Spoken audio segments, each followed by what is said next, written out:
नमस्ते प्रणाम भैया, मैं सुरदास हेमंत यादव सबके हाथ जोड़ के नमस्कार प्रणाम करता है ये भैया। शैलेश म्यूजिकल आजमगढ़ के आप लोगों का स्वागत है।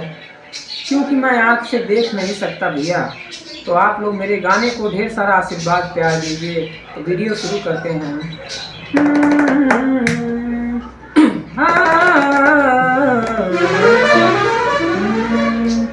सब कुछ दिहला हमके सारा आना थाना हमारे भोला जी। सब कुछ दिहला हमके सारा आना थाना हमारे भोला जी। काहे दिहला ना नया नवा हमारे भोला जी। काहे दिहला ना नया नवा हमारे भोला जी।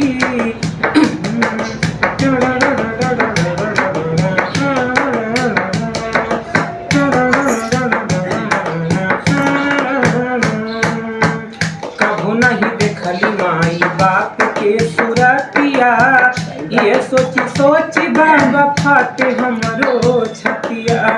कभू नहीं देखली माई बाप के सुरतिया, ये सोची बाबा फाटे हमरो छतिया।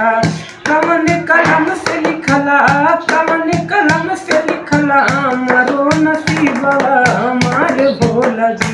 काहे दिहला ना नया नवा हमारे भोला जी। काहे दिहला ना नया नवा हमारे भोला जी। चारों ओरी लौके खाली हमके आनियार हो। जलावा चढ़ाई कैसे बानी हम लाचार हो।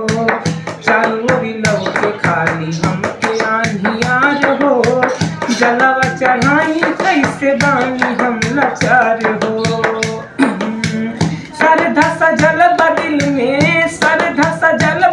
में आई तोहरे धामा हमारे भोला जी।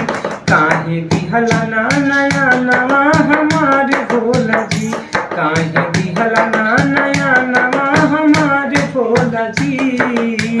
अखिया में भरी जाता बाबा हमारे लोरवा, राहत नया नवा जल चढ़ौतिया के भोरवा।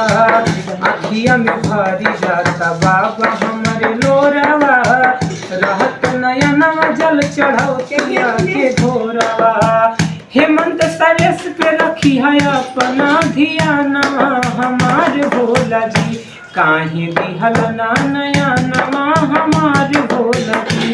काहे दिहला ना नया नवा हमारे भोला जी। तो जय हिंद दोस्तों, इस गाने को आप लोग ढेर सारा आशीर्वाद प्यार दुलार स्नेह दीजिए।